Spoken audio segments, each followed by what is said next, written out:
I happened upon a YouTube that had a master class with James Taylor, and even how I happened upon this, to me, was kind of an example of spiritual GPS guiding me. I was watching a documentary called The Day After Trinity, and Trinity was the name of the site. If you saw the movie Oppenheimer, where the Manhattan Project,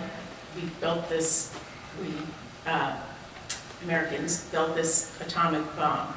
And so when the YouTube was over, it was like an hour and a half.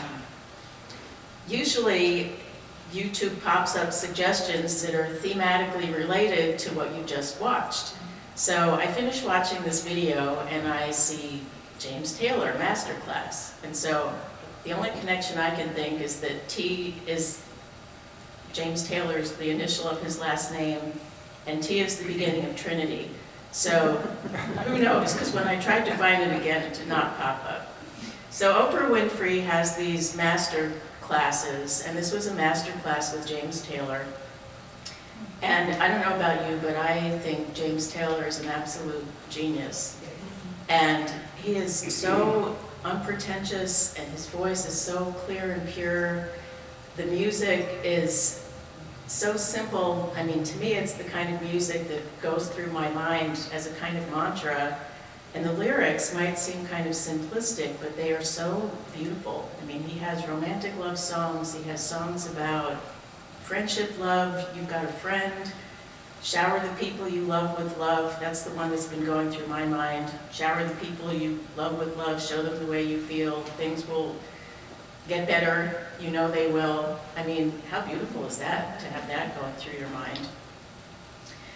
And what I want to share with you is that one of the things he talked about in this master class is his process of songwriting. And he said that he doesn't believe that he really writes songs. He believes that he is the first person to hear them. Which is very similar to what Paul McCartney said about the song Yesterday that he heard in a dream. He actually didn't, he thought it was someone else's song because he woke up and he heard this.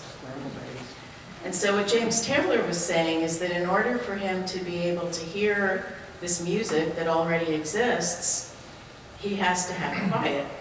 And so in his creative process, he needs to go through times that he isolates himself from other people so that he can be still and quiet enough to hear this divine inspiration.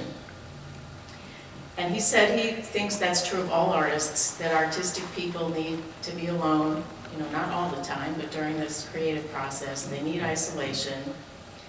And he said it can be lonely. I just thought this was so beautiful. He said we need to learn how to tolerate a little bit of loneliness. And it's hard, but you're strong and you can do it.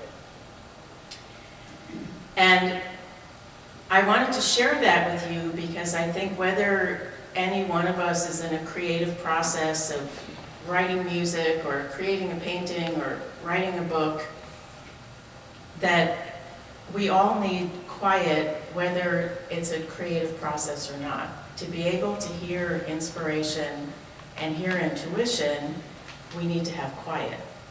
And we do not live in a quiet world. I mean, there is noise all the time. I'm the person, if you ever go out to eat with me, I look for a place in the restaurant that's not directly under a speaker because, I mean, the music is so loud sometimes. It's not background music. It's like in-your-face music so that you can't even talk to the person that you're with. And many people, when they get in a car, immediately the radio is playing. Annette talked about being on the road, and I spent 25 years on the road a lot, like once or twice a month for a period of 6 years. I used to drive from Missouri to Colorado and back. That is a long drive. And I hardly ever listened to audiobooks. I hardly ever listened to the radio. I did late at night if I needed something to keep me awake.